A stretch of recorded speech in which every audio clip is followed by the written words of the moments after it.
The Xtra Atto comes with 128 gig of memory in the camera portion, but the vision dock down here, your monitor and the kind of brains of the unit, doesn't have any memory in it. One of the great things about this camera is you can take the camera off and go fill up that 128 gig and deplete the battery.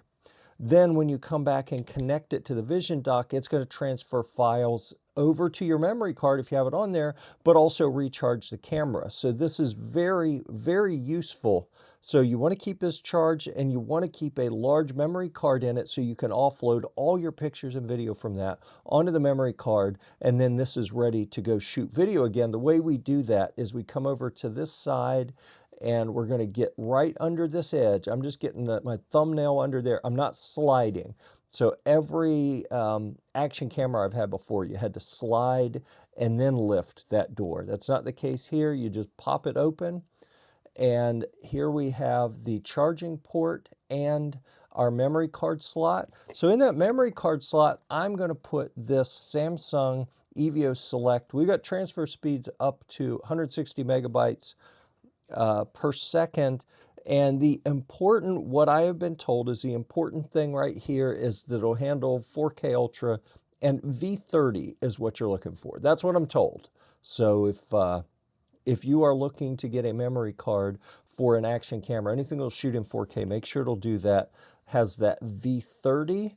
So to get this out of here, I am just gonna real quick cut the plastic. I'm going right under the memory card, so I'm not touching the card itself here.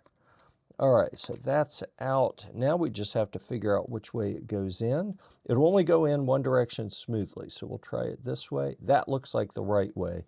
So let me show you the wrong way so you see what happens. When you're sliding it in, see how it gets cocked sideways?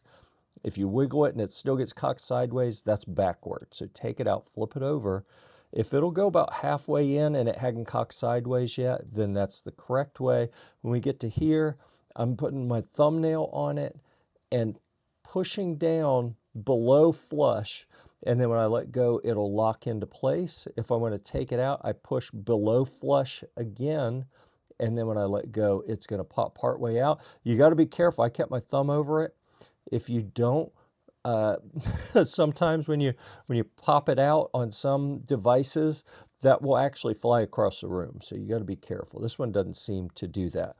So there we go. Now we have a memory card in here. So when we hook it up, we can transfer files and we are good to go.